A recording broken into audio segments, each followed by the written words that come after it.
The international banking system is an enigma. There are more than 30,000 different banks worldwide, and they hold unbelievable amounts of assets.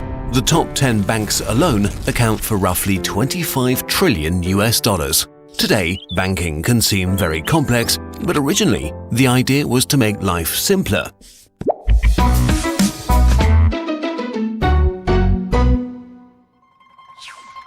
The 11th century Italy was the center of European trading. Merchants from all over the continent met to trade their goods, but there was one problem: too many currencies in circulation. In Pisa, merchants had to deal with 7 different types of coins and had to exchange their money constantly. This exchange business, which commonly took place outdoors on benches, is where we get the word bank from the word banco, Italian for bench. The dangers of traveling, counterfeit money, and the difficulty of getting a loan got people thinking. It was time for a new business model. Pawnbrokers started to give credit to businessmen, while Genoese merchants developed cashless payments. Networks of banks spread all over Europe, handing out credit even to the church or European kings. What about today? In a nutshell, banks are in the risk management business. This is a simplified version of the way it works. People keep their money in banks and receive a small amount of interest. The bank takes this money and lends it out at much higher interest rates.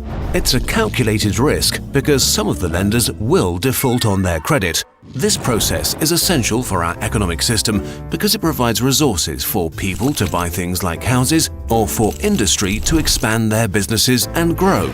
So banks take funds that are unused by savers and turn them into funds society can use to do stuff. Other sources of income for banks include accepting saving deposits, the credit card business, buying and selling currencies, custodian business, and cash management services.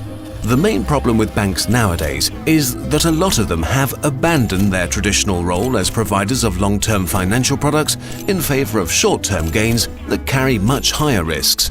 During the financial boom, most major banks adopted financial constructs that were barely comprehensible and did their own trading in a bid to make fast money and earn their executives and traders millions in bonuses. This was nothing short of gambling and damaged whole economies and societies.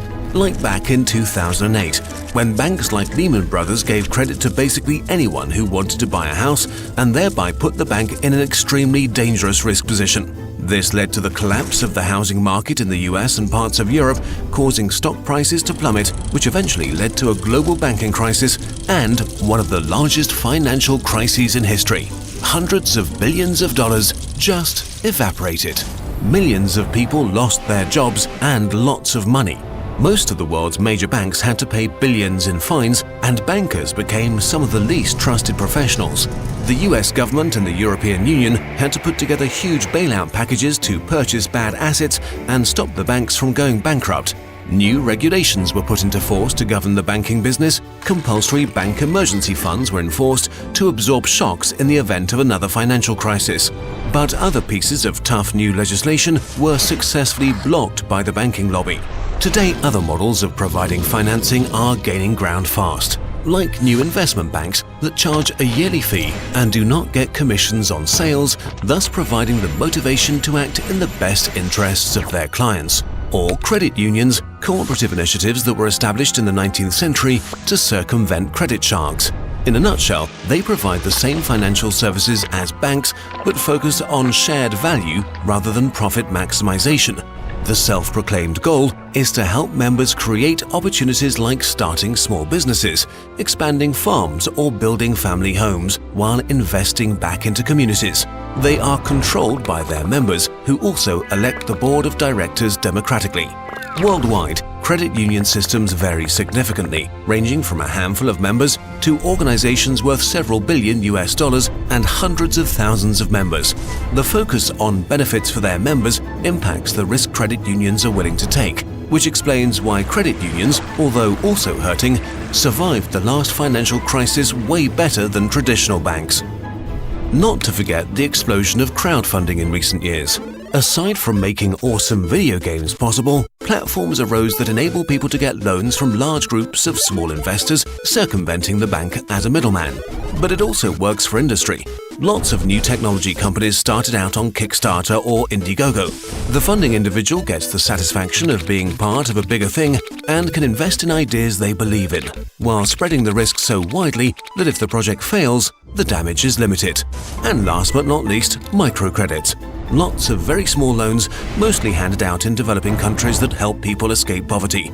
People who were previously unable to get access to the money they needed to start a business because they weren't deemed worth the time.